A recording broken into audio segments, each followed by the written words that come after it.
हरे कृष्णा। अक्सर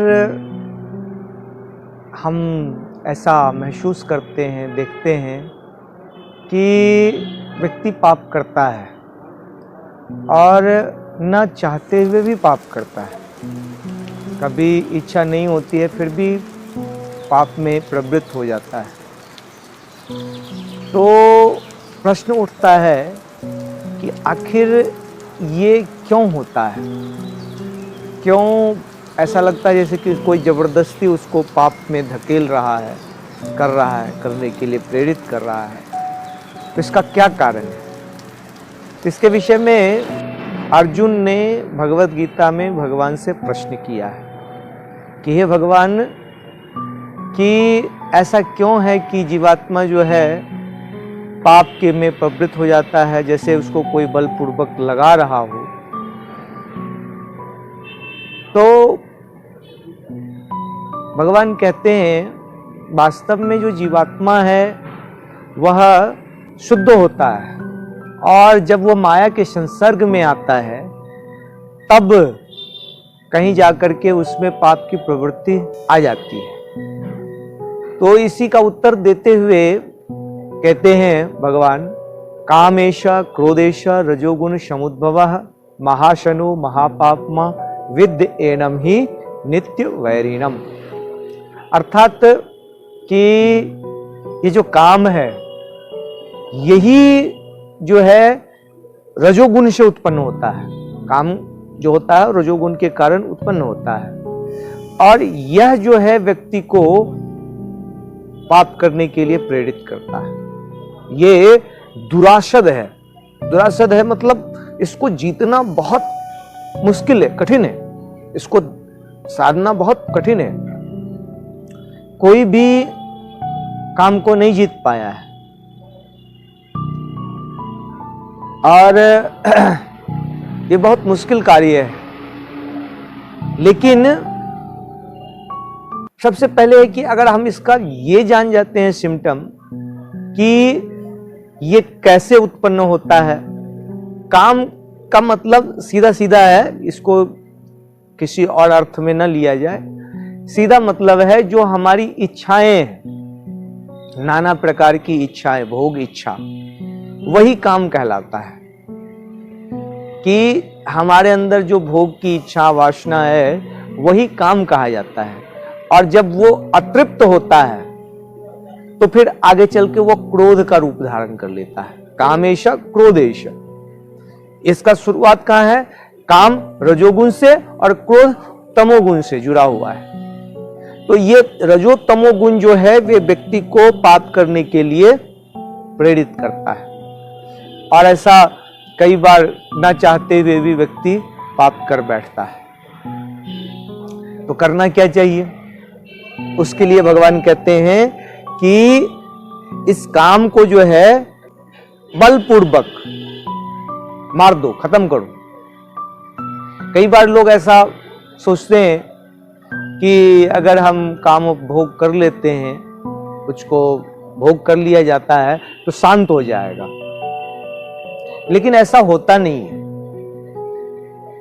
ये वैसे ही है जो प्रचंड अग्नि है। अग्नि में अगर आप कुछ डालते रहो, घी डालते रहो, कुछ जो सामग्री डालते रहो तो वो शांत नहीं होगी। हम जितना भी उसमें घी डालें तो क्या होगा कि और बढ़ेगा, खत्म नहीं होता।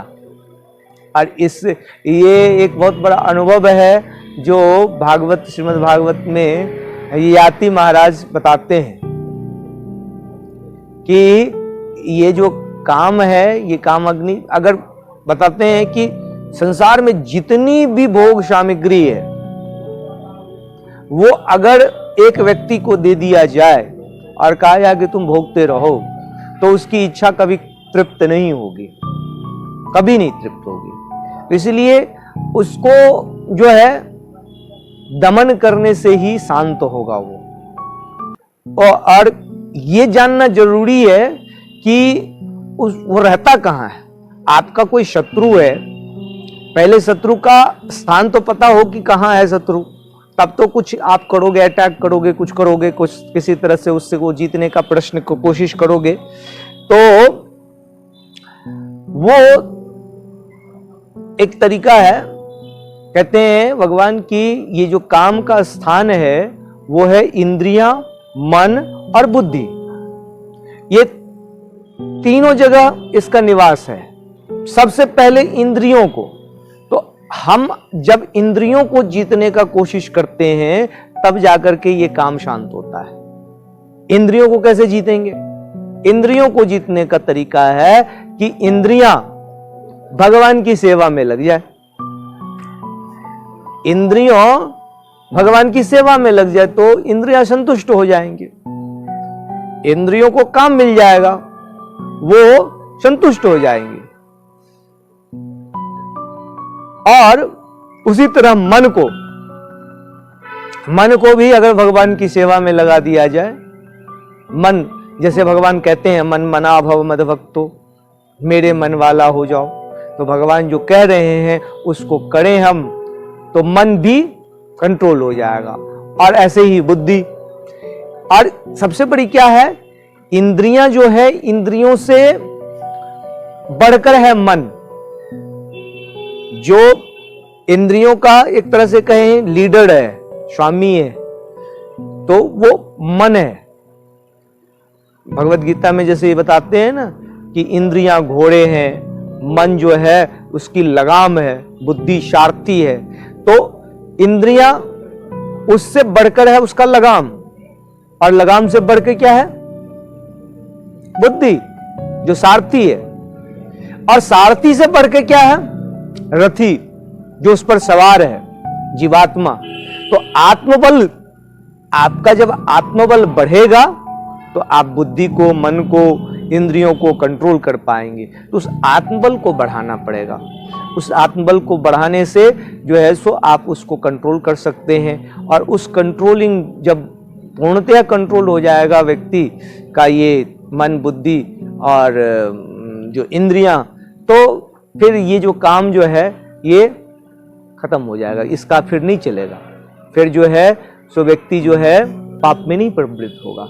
तो ये इसकी सारा सिम्टम है संक्षेप में। ऐसे तो बहुत बड़ा विस्तृत विषय है ये, लेकिन संक्षेप में इतना ही समझ सकते हैं कि काम ही वह है जो आपको पाप में प्रवृत्त करता है। हरे कृष्णा।